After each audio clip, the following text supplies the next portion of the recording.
আসসালামু আলাইকুম।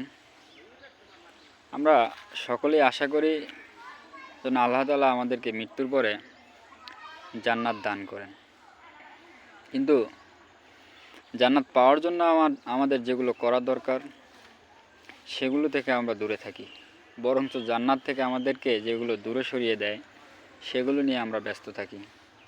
আর যেটুকু নামাজ রোজা করি সেটুকু যে কবুল হওয়ার যে শর্ত, হালাল রুজি করা, সেই হালাল রুজির দিকে আমরা লক্ষ্য রাখি না।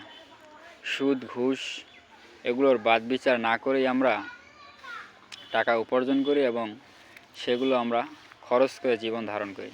অথচ রাসূল সাল্লাল্লাহু আলাইহি সাল্লাম বলেছেন, হারাম ভক্ষণকারীর শরীর ভেস্তে প্রবেশ করিবে না।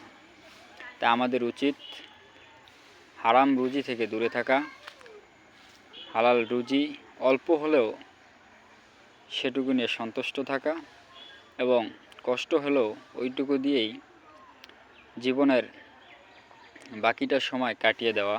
আর তাহলেই হয়তো আল্লাহ তাআলা আমাদেরকে জান্নাত নসিব করবেন। আল্লাহ তাআলা আমাদেরকে